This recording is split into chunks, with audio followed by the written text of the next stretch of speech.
make this a great event. So our first speaker is Dr. Stephen Chock, who is a neuropsychologist. Now, a lot of you, I'm sure, have seen or should see a neuropsychologist. Personally, I've gone for a full neuropsych exam 3 times. So, and I know Nick and I talked about this. She had one done where her report was like this. And my reports are 5 pages long. So I'm sure he'll tell you all about the kind of neuropsych reports we can do and what he can do for us. That is, oh, that's much better. So what he can do for us with these exams. So it's been they were very useful for me because they pinpoint exactly what it is you can work on. So you don't have to worry about all the things that you are actually relatively good at. And that's good for that too, because you know you can do certain things. But they will tell you, and perhaps even can tell you why you're unable to do things and work your way through it. So we have that. Right after that, we're going to have coffee break, and I'm going to try to get the t-shirts organized that are going to come out during that coffee break. All right, thanks. Andy, would you like to do it?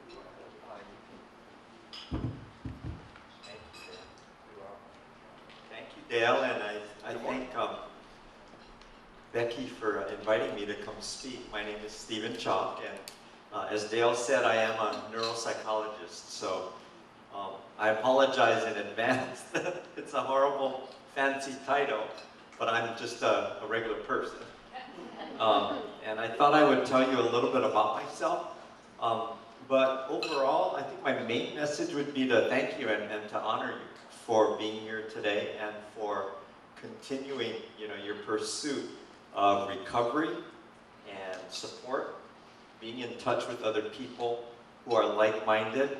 Because in the years that I've been doing brain injury rehabilitation, I think you are the ones who are the survivors and the thrivers in that your rehab didn't last for just a few months while you were in the hospital.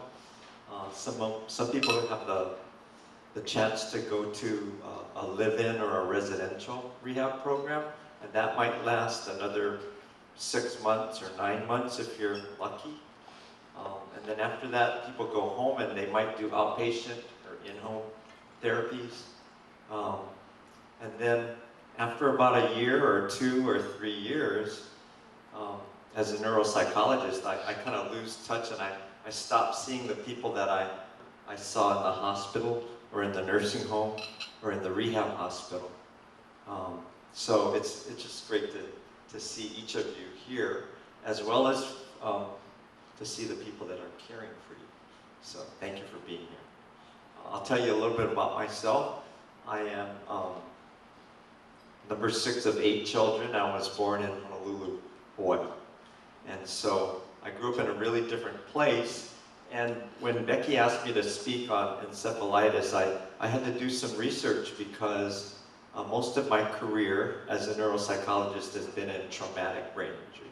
So when I did my graduate training, I took a long trip and moved all my things from Honolulu to Columbus, Ohio, and I went to the Ohio State University. And apart from culture shock, I learned psychology, or the study of human behavior, but I spent a couple of rotations working with veterans on internship in Minneapolis and St. Cloud, and then I spent an extra year at Ohio State's brain injury unit to see people that they were in the acute stages of brain injury recovery. So they had been stabilized in the hospital, and they went across campus to Dodd Hall in Columbus, right on the campus of Ohio State. And we got to follow their recovery through this funny stage that you all know of. We call it post-traumatic amnesia. That little stage where you're kind of remembering things, but not really, because you might remember little bits and pieces of things, or you might have a long period of time that you don't remember. And what we did is we studied what are the things that help people make the progress through those stages. but it was approached from a traditional rehab process. So in other words, our brains are flexible and adaptable. So if we train our brains and do memory strategies, if we organize a routine and we kind of put ourselves through that routine and we integrate it with physical therapy, occupational therapy, speech therapy, recreation therapy, we can add the cognitive piece into all of that and then speed up the recovery. And so that's what I'll call the traditional model of rehab. What I'm going to talk about today is rehab with a little different twist, because for many of you, it may be months or maybe years or tens of years since your original diagnosis. And there are new ways we're learning and studying to continue your recovery and to make progress in a dynamic way, not a static way. And it always involves challenging yourself, including your caregiver or your family members or your support system.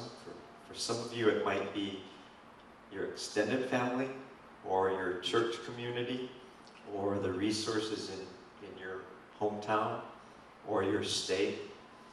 But a lot of the work is initiated by you. And I'm going to talk about a new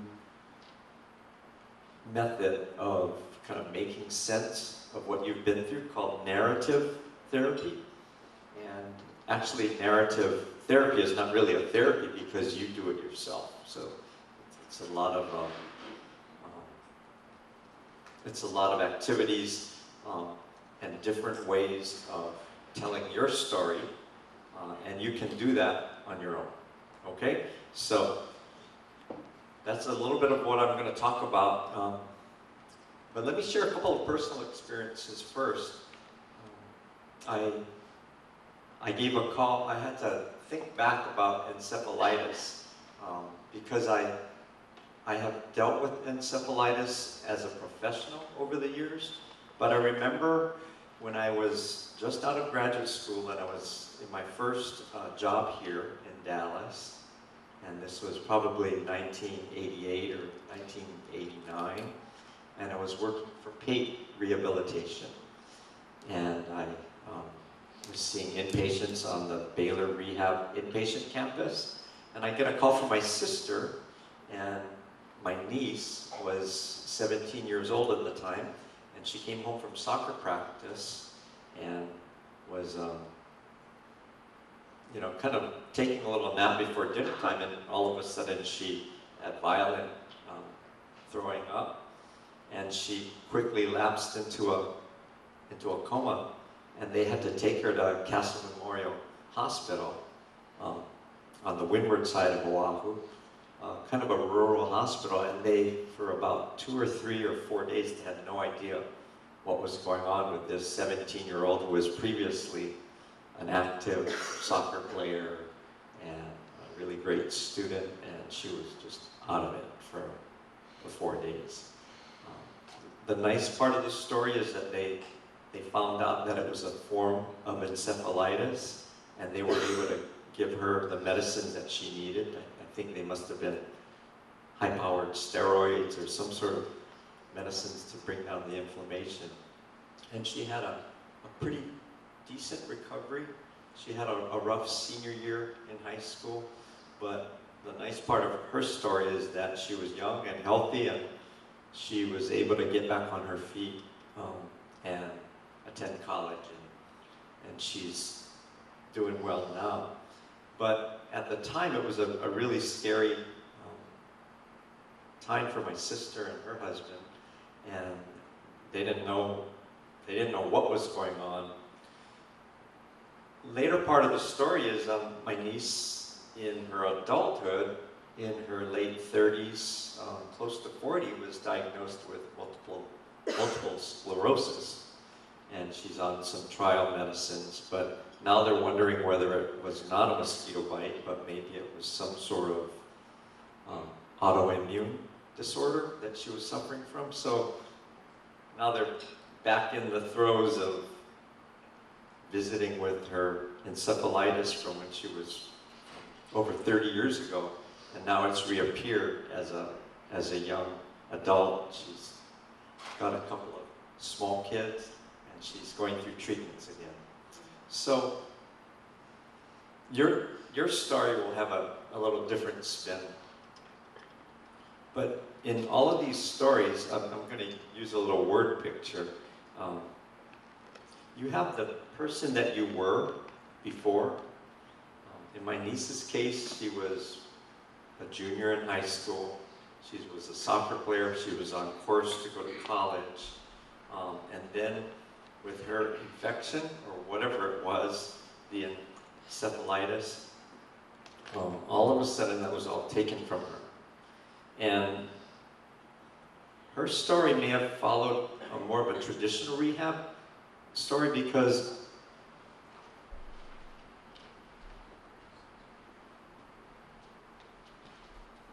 let's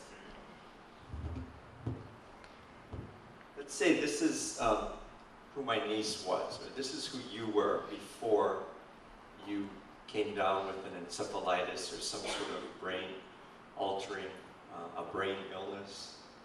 And usually what happens to your old self is that you see it as kind of harmed or damaged in some way.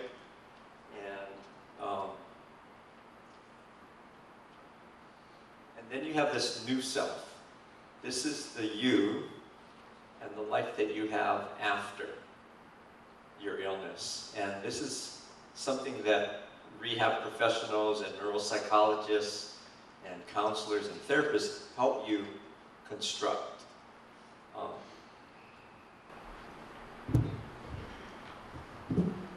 So the problem with going from this to this is that for people that try to reconstruct themselves just like they were, or close to who they were, they have a hard time, because this was my niece as a high school student, and she had certain goals, but should she be able to go to college? And could she get back to that person that she really was? I think now she's finding that, well, there's a different part of her that she will always have to deal with.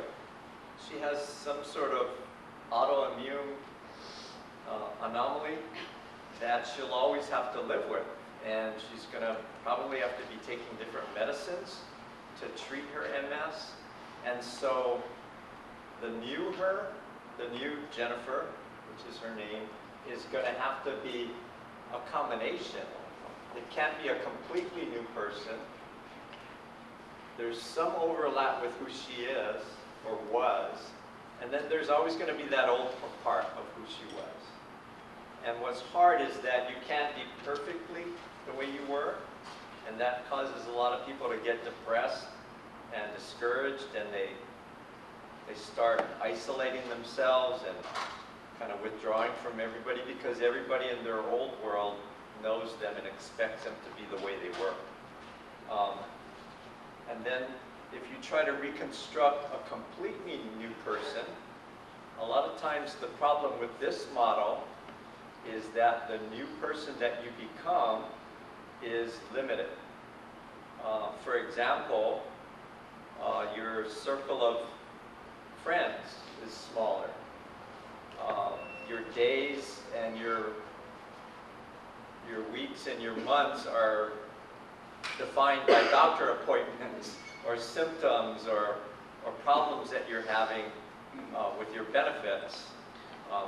But they're not the old you. You may not have your career that you had. You may have a different career or no career.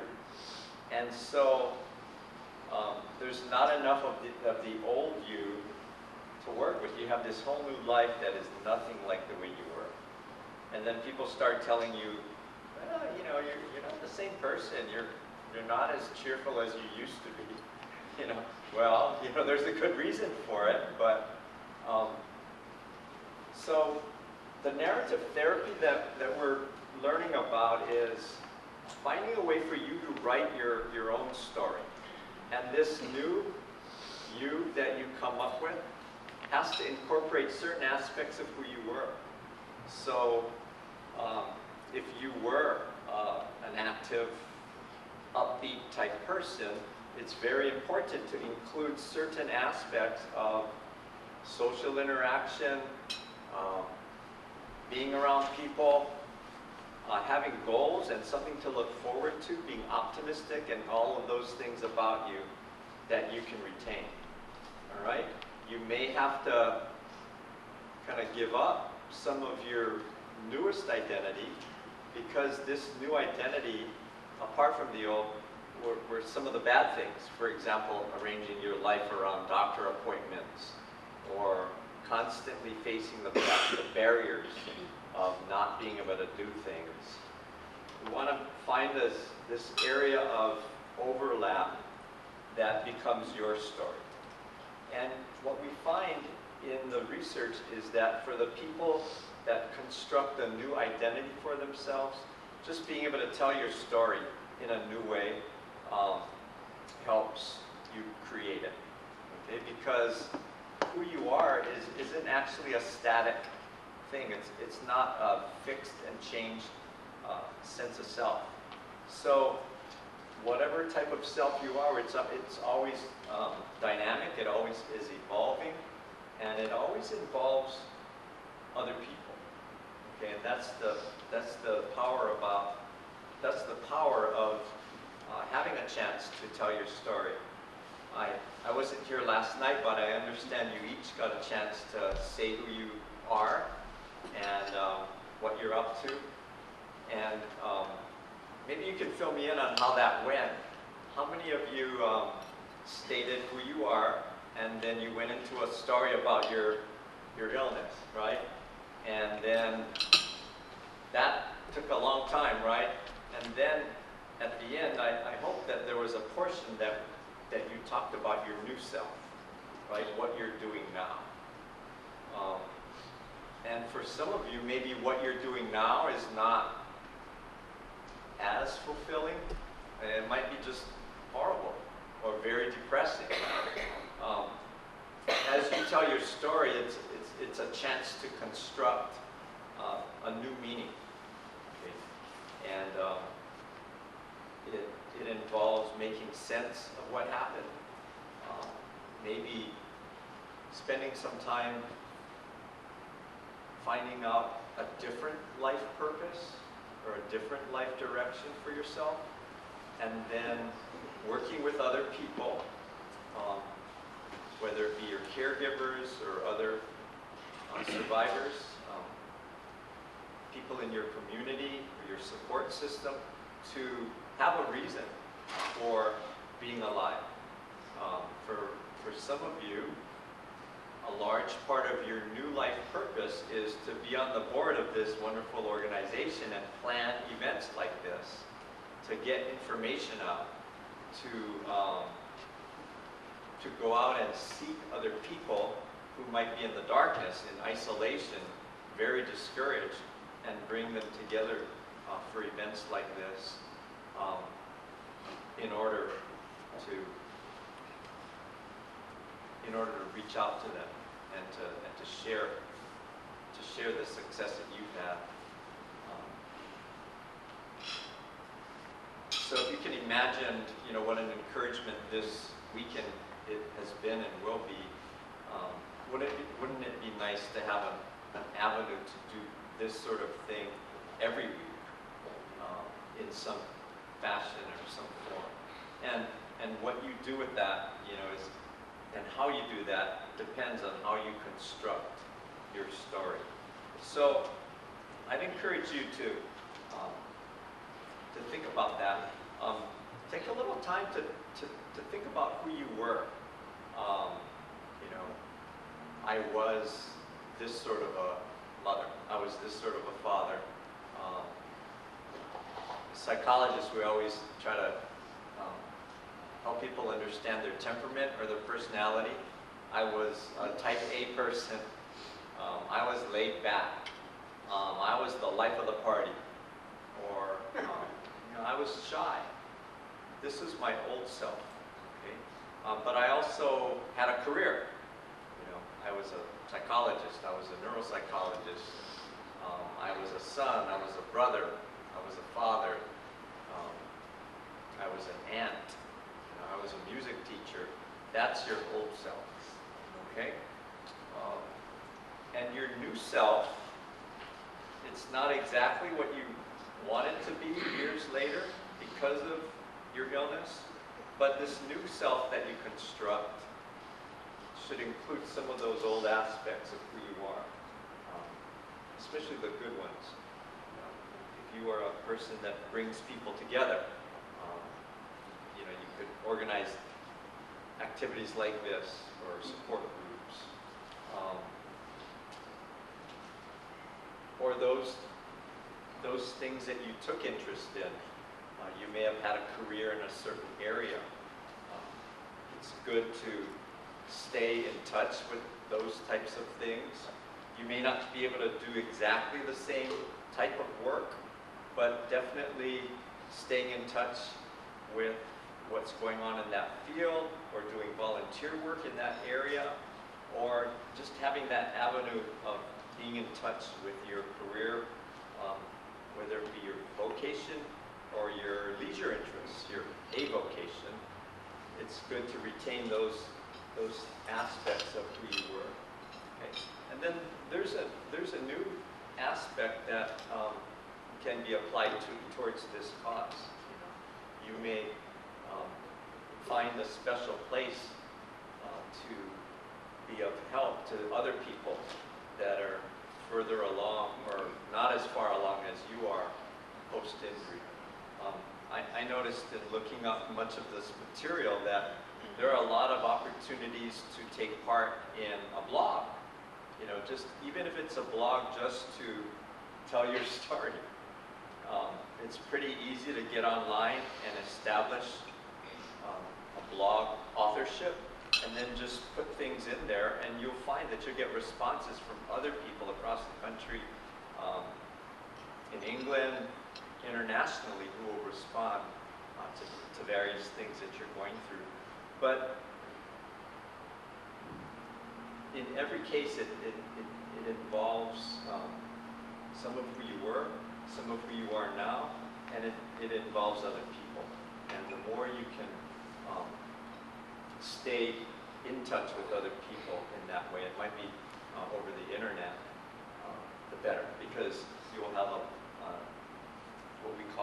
they call it social constructionism, that your self of sense is a dynamic and ongoing process, and it's always developing in relationship to other people.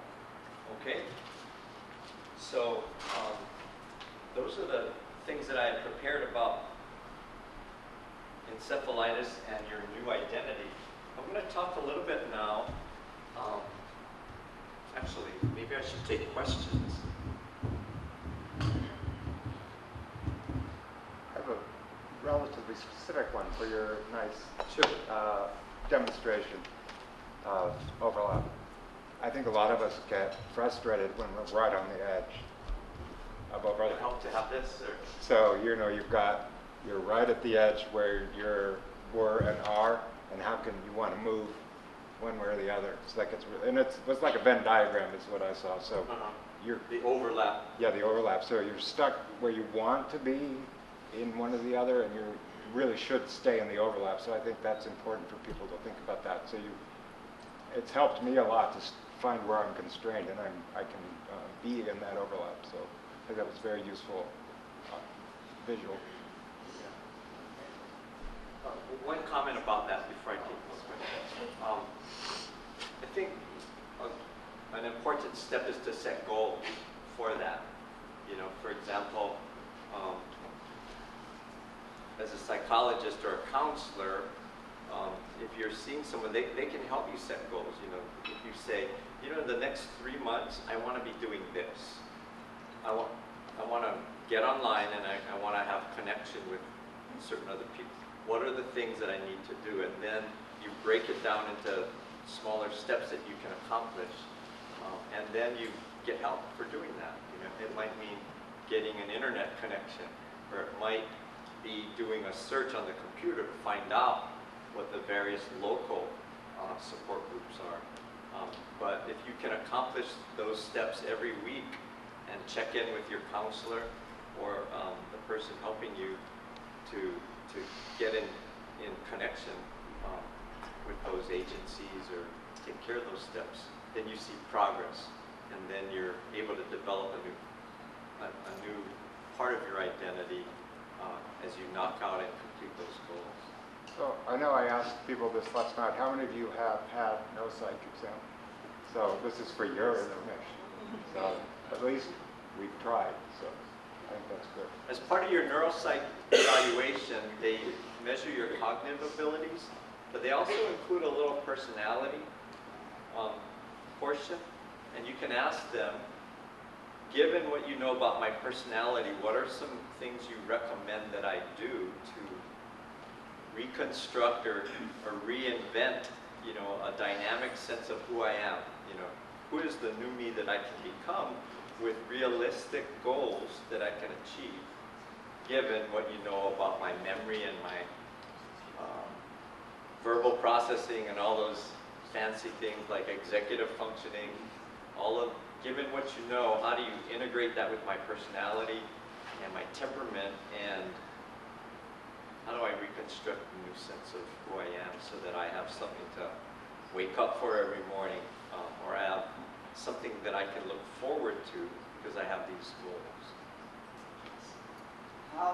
Well, I'm a caregiver, long distance caregiver. My sister-in-law has no short-term memory. How do you develop a new narrative with no short-term memory? Well, you may have to rely a lot more on the old memories. So the memories about childhood and the memories about the old self, there may be a larger proportion of those. And Not repeated. Probably most people couldn't get a question. so the question was, if you're caring for a person who has very poor short-term memory, or no short-term memory, I guess the closest thing that I could use as an illustration of that is the work that I do with people that have Alzheimer's. One approach to a person that doesn't have short-term memory is everything has to be right in front of them because that's what they remember. As soon as it's gone from their present here and now, visually or tangibly, it's as if it didn't exist. So it has to be either things about the current things going on right in front of them, or those memories that are long-term memories, which would be things that have to do with their childhood or their career. And so a lot of times a reminiscence therapy approach is better, where you have a person tell stories about different phases of their life. Well, what was it like growing up on the farm? And you journal, and you take notes, or you record them, and there are several models. In fact, I use one of the models where there's 52 questions you can ask somebody, and every week you can ask them a new question and help them write out their life story. Is that available on the internet, 52 questions? Yeah. Yes. If I could just add to that, because I have suffered with the same thing myself, particularly early on. I have a form of autoimmune encephalitis myself. And when you said the things need to be in front of them or they can't remember it, this is so true, and my husband can vouch for this. It's like, if it's not right in front of me, particularly when I was critically ill the first few years, if it wasn't right in front of me, I couldn't remember. So what I did, and was helpful for me, was I did a tremendous amount of journaling every day, and it wasn't some wonderful introspective journaling. It was more like ate a bowl of cornflakes, you know, thought about the birds, whatever, but I would just write down what was happening, because otherwise I had no memory of what occurred during the day. I mean, if my husband came home from work and said what happened, I had no memory, but I would write stuff down. And in this sense of constructing a narrative, to the extent that maybe that you could create a document, whether it's on a computer or whether it's just in a notebook, and work from that every day, and if she could look at that and have it written in front of her, it helps to give a little bit of context, and it also helps to give a little bit of feeling of control, because there's this very out of control feeling when you have no idea what happened 5 minutes ago. So, Yeah. That's wonderful. Great advice. Thank you. Shutterfly and I have become really good friends because we make books. And like last week, he went back to visit his fraternity at his college. We showed him the pictures from the previous time we had gone, just kind of set the stage. So when we got there, he said, "Oh, I know this place." So that he had that connection, and that's how we're doing his story. What, day by day? Whatever, if it's an experience we've done, or if he's learning to walk again, his therapist have him watching videos of people walking, so that, because he doesn't remember how to walk. So he's looking at pictures because he can't read or write, and that has been a huge, thing for us. We've got probably a stack this high of books we've made of him working with his girlfriend or family events, college. We went back to his college and actually just took pictures all over college to kind of trigger some of those So things. if we go to Dairy Queen, I take a picture Yes, of that. yes. And then we use that to Yes, talk about. and that's what we do all the time at our house. Great. I'm not trying to put Shutterfly out of business, but you can also print those in Right. free ways too. Right. It's just Yeah. his girlfriend's It's going to easy. Shutterfly. My question is, we saw a neuropsychologist at the very beginning, which was 4.5 years ago, and they gave us very little information and just said, you really might want to think about just putting him in a nursing home and find a good nursing home and put him in, because he's not going to make progress. He's made lots of progress. Would it behoove us to go back to a different neuropsychologist and go through it again at this point to Yeah, see? you want to look for a neuropsychologist who works in rehab and someone who's followed people. You can ask them, how far do you follow people post-injury or post-illness? And if you find someone, a lot of times the way you filter it through is if you find a neuropsychologist who's a Medicare provider, then they probably work with people longer range. Because sometimes people's benefits get all used up and they end up on Medicaid or Medicare, and then those providers that follow people that long and their insurances run out are the ones that would know. Okay, so one that specializes in rehab. Yeah, in brain injury rehab. So it's different than someone that just does assessment and then that's all. But it makes sense. In neuropsychology, we call those diagnose and adios. The person that would do the diagnosis and say, well, this is, where the person is, but then not beyond that. There's some neurologists like that too. Yes. So I'm a caretaker, or one of the caretakers for my brother, Stacy, and his was diagnosed about 20-something years ago. And so he's got traumatic brain injury, doesn't initiate, he's nonverbal. Do you think it would be helpful to get a neuropsych eval at this point for someone who's nonverbal, who doesn't really communicate? I mean, he's not vegetative, he just doesn't, he doesn't. I'll give you an example in the Dallas area. Where do you live? In Dallas. Okay. There is a program called Rehab Without Walls, and they do in-home visits. And if they have a neuropsychologist or a rehab type oriented speech therapist often, if they can do an in-home type evaluation. Because you don't want to get the type of neuropsych eval where you get them in the car, go to an office, and you know, in the office, that's where they collect the data. If you can get someone through programs like, it used to be called Gentiva, it might be called something else now, because I think Gentiva got bought off by another company. Is that specific to Dallas, or is that available in other places? It might be available in other areas. Dallas is sort of, we're really blessed because we have a couple of residential treatment programs, PATE and Center for Neuro Skills. And so we have a wider range of services in rehab than many areas. So There's several people here that have been through paid rehab and had a very good outcome from that. So if you talk to programs like PATE and CNS and you ask about their alumni program, and if they keep in contact with people that have been graduated from their program but they still have contact with them, then you'll be able to find out who's accessing those services.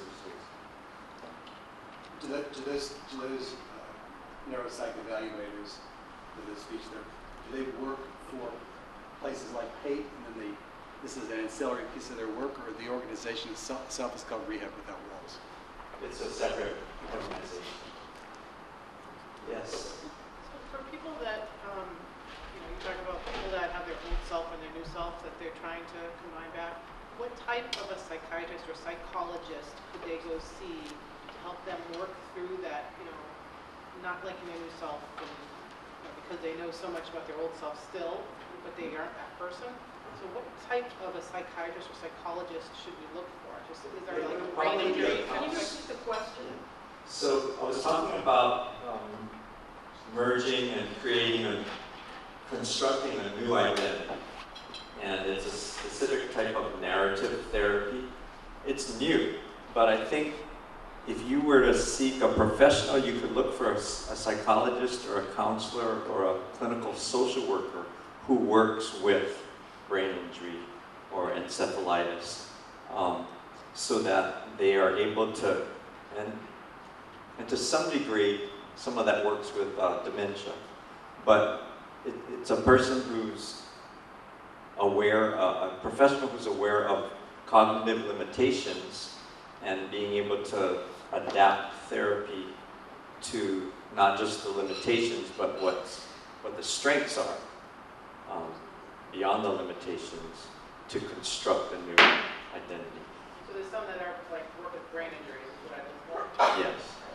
And brain injuries beyond the acute Beyond phase. okay. Yeah. So you could ask them, how many patients do you have that are 5 or 10 years post-injury? You bet. Hey, sorry, no, calling from across is me. That's me. All right, first of all, a lot of us live in rural areas. Well, I do myself. The nearest person, and I'm willing to drive or fly anywhere for help, the nearest person is Atlanta. It's very hard to find, even up from where you live, a psychologist, a psychiatrist that understands the ins and outs of brain injury. Good luck, have fun, you might know somebody. Number 2, about paid rehab. Are they still seeing patients with encephalitis type injuries or no? No? I got rejected because they said they no longer deal with encephalitis patients, and someone else here said that they no longer deal with encephalitis. Oh, that's new. Well, that's what I was told by them.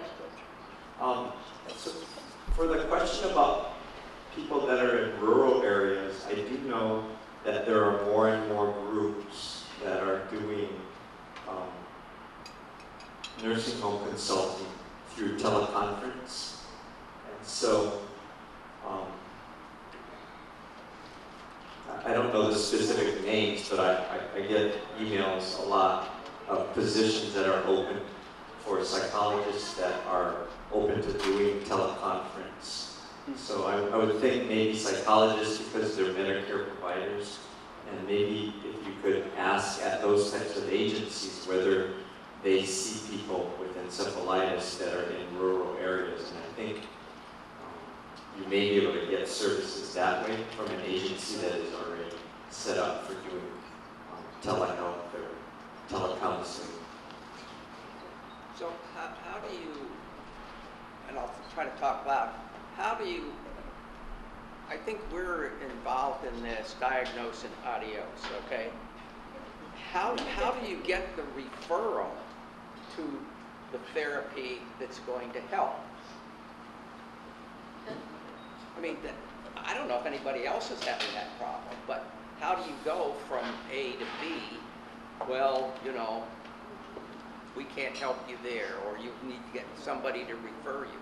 Why can't you, the person that's diagnosed my sister-in-law, refer us? I mean, it's frustrating. Yeah, a lot of times you have to take that recommendation, go to the primary care doctor, and have the primary care doctor write, you know, the prescription or the orders specifically for that. So, in a lot of cases, it would be the primary care physician. Question? I'm his biggest advocate, and I could yell louder than anybody. I get my soapbox out and I stand on it. We had gone through several doctors. We finally get a neurologist that sends us for a psych. He's the head. We're from New York City. He's the head of the hospital. He's the head neurologist. Finally takes me 6 months to get him. It's a test that nobody should ever have to go through, especially with brain injury. The Neuro Cycle was amazing. Gave him, you know, a stack this thick of what he could do, what he would never be able to do, and the recommendations of what should be done. His neurologist, the head of the hospital, said, no, he doesn't need any of that. And we were left on our own completely. We've been turned away by more doctors. We leave the neurologists more upset than when we go in. We've been told that we want to scam the system, that the things that we were, and I meet it head on, and I go and I find out everything. I would go in with pamphlets. I would go, but to fight this man, you know, and now I see, you know, his associate has got this big name at NYU, and here they couldn't even take the time of day to spend, or even after they were told by a professional what their recommendations were. And he turned around and yelled at me because I asked him, please do not drive anymore. And the man screamed at me and told me the nerve of me, you know, and that he should be allowed to drive. I said, would you like to put him under your insurance? Or would you explain to the family that he kills? And this is, you know, we're talking Dr. Najjar's from New York City, the brain on fire man. This is his associates, his main guy at Staten Island. They just opened up a rehab for brain injury people, and they are the most incompetent, nasty, rotten people that I've ever, you know, we've gone in to see other neurologists in New York City, and we left and they told him, not referring us. We've had more than once. Neuropsychs couldn't refer us. Psychiatrists have thrown us out for the trash. We've had other issues with all of this that everybody closed their doors and said, no, you're on your own. You figure out the criteria and you get there. Yeah. But, you know, we have so many obstacles that we have to fight for. If it wasn't for my regular doctor that knew him before, you know, I don't know how we would have survived. And this is 5, 7 years that we're going. You know, he's a very strong man. He's lucky to be alive. You know, they barely gave him 5 days in the hospital because he didn't meet the criteria of mental confusion. He didn't, you know, the arrogance of the medical field. We had videos, we had papers, we had more documentation, and they just literally threw us out the door. I think I'm hearing a lot of frustrations with the medical community, and I think wherever you live, getting to know groups like this, alumni associations, for each of these rehab places, they have different, I know at Baylor we have 2 times a year Friends of Hope camp, you know, and that's where we get a chance to have the families talk to one another about the resources that are available.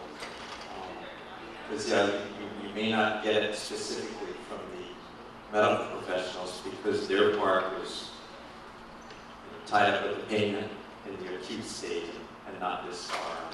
Questions? Oh, I'm raising my hand for her. She has encephalitis, I don't. Anyway, my question is, Jennifer has gone to a neuropsych and she had the whole test, battery of tests, and I know where her IQ level and her education level, but the test says that she is at a 4th grade percentile in certain areas.